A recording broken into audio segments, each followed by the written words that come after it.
Block 1, Unit 2, Salmonella Biology. Instructions. This is an oral and visual presentation of the Unit 2 reading, Salmonella Biology. Complete the questions in the presentation. A score of 100% is required for submission of the unit. Use the discussion bar at the right to ask questions that we will address in recitation. This unit provides general information about Salmonella and the diseases it causes. Serovar distinction relevant to the drug discovery lab is made at the end of this unit. Salmonella are ubiquitous human and animal pathogens, and salmonellosis, a disease that affects an estimated 2 million Americans each year, is common throughout the world. Salmonellosis in humans usually takes the form of a self-limiting food poisoning, gastroenteritis, but occasionally manifests as a serious systemic infection, enteric fever, which requires prompt antibiotic treatment. In addition, salmonellosis causes substantial losses of livestock. The type of disease caused by salmonella is determined by the serovar, the classification of bacteria based on its surface proteins. Salmonella is the plural of salmonella.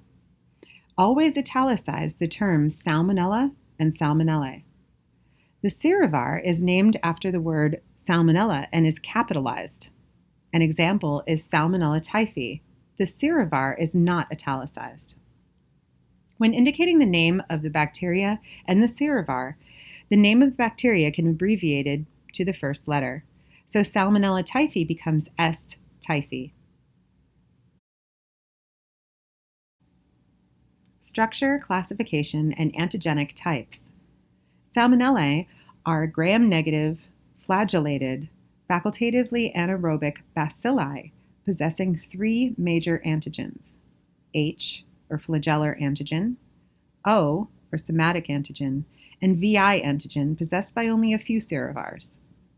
They have 1 copy of a single chromosome. Most strains of Salmonella also have circular DNA called plasmid DNA that can be shared with other Salmonella cells. Plasmids often encode genes that are responsible for antibiotic resistance.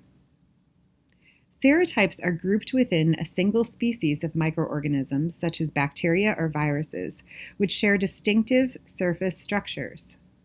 For instance, Salmonella bacteria look alike under the microscope, but can be separated into many serotypes based on 2 structures on their surface.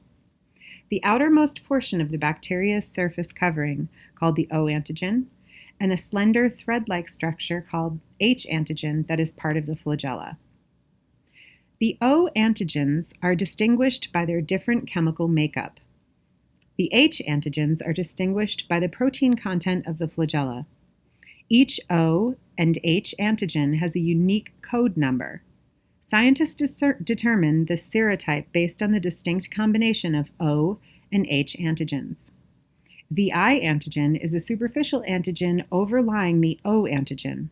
It is present in a few serovars, the most important being Salmonella typhi. More than 2,500 serotypes have been described for Salmonella, but because they are rare, scientists know very little about most of them. Less than 100 serotypes account for most human infections. What we learn about the more common serotypes can help us better understand illnesses and the natural history of all Salmonella strains. Salmonella have multiple flagella on the surface of the cell. They are capable of rolling or tumbling movement or of a directed movement depending on the chemical signals that are present in the environment.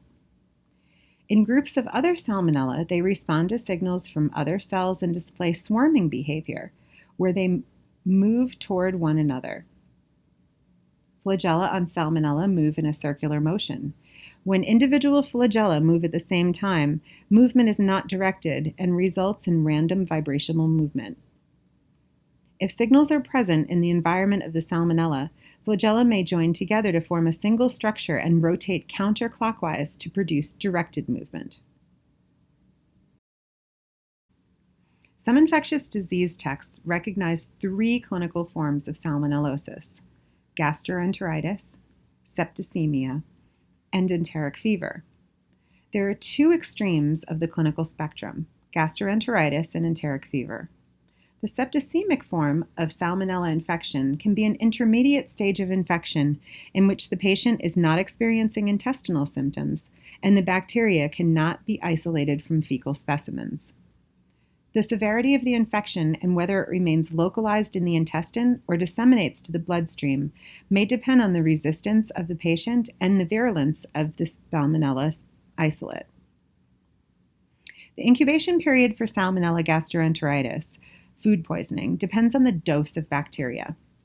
Symptoms usually begin 6 to 48 hours after ingestion of contaminated food or water and usually takes the form of nausea, vomiting, diarrhea, and abdominal pain. Muscle pain and headache are common, however, the cardinal manifestation is diarrhea. Fever, 38 to 39 degrees Celsius, and chills are also common. At least 2/3 of patients complain of abdominal cramps. The duration of fever and diarrhea varies, but is usually 2 to 7 days. Enteric fevers are severe systemic forms of salmonellosis. The best studied enteric fever is typhoid fever, the form caused by Salmonella typhi. But any species of Salmonella may cause this type of disease. The symptoms begin after an incubation period of 10 to 14 days. Enteric fevers may be preceded by gastroenteritis, which usually resolves before the onset of systemic disease. The symptoms of enteric fever are nonspecific and include fever, anorexia, headache, myalgias, and constipation. Enteric fevers are severe infections and may be fatal if antibiotics are not promptly administered. The term Salmonella enterica describes a species of Salmonella bacteria. There are over 2,500 types of Salmonella enterica. Salmonella typhi and Salmonella typhimurium are two types of Salmonella enterica. S. typhi and S. typhimurium are closely related, but cause different types of disease depending on the type of species infected. In humans, S. typhi causes typhoid fever, whereas S. typhimurium causes food poisoning. S. typhi and S. typhimurium are structurally identical but differ in some of the proteins they produce. For example, the VI antigen is present on S. typhi but not on S. typhimurium. S. typhi, like other serovars of Salmonella enterica, can live in water and feces. It can only infect humans, where it causes typhoid fever. The disease is common in developing countries that lack adequate water purification infrastructure. Symptoms of typhoid fever resemble food poisoning during the early stages of infection, but as infection progresses, S. typhi causes high fever, pain, headache, weakness, and loss of appetite. Late-stage infection is associated with cardiac inflammation, holes in the intestines, internal bleeding, and death. 2 vaccines are available for S. typhi, but are difficult to obtain in developing countries. Additionally, the vaccines are only 50 to 80% protection against S. typhi infection. Treatment includes antibiotics, but resistance is increasing. Genomic research reveals that the bacteria are evolving specifically to resist antibiotics and survive in humans. Up to 20 million cases are reported worldwide each year. S. typhimurium is commonly found in poultry and is passed through feces. It can affect both humans and animals. In humans, it causes food poisoning-like symptoms including diarrhea, vomiting, and stomach pain that are caused by inflammation of the intestines. In the United States, S. typhimurium infections are commonly derived from poultry farming. Mishandling of poultry upon slaughter can lead to contamination of meat from the feces of the animals. Alternatively, manure used to fertilize fruit and vegetable plants can contaminate food ingested by humans. Symptoms of food poisoning last 4 to 10 days, and the severity of disease is determined by the amount of bacteria ingested. S. typhimurium infection can be treated with antibiotics, but as in S. typhi, resistance is increasing. Most infections resolve without antibiotics, but severe symptoms can occur in individuals who are immunocompromised.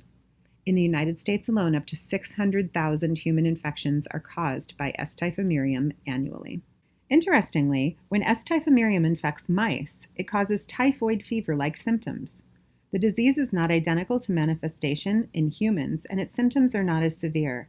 However, infection of mice with S. typhimurium creates an excellent model for studying antibiotics in a laboratory and avoids having to study the disease in humans that could raise ethical concerns. S. typhimurium invades the intestinal epithelium. A transmission electron micrograph of the intestines of a calf experimentally infected with S. typhimurium is shown.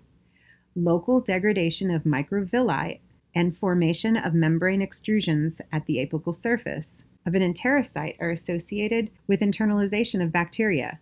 Akio Takeuchi recorded similar images in his pioneering studies of epithelial invasion of S. typhimurium in guinea pigs.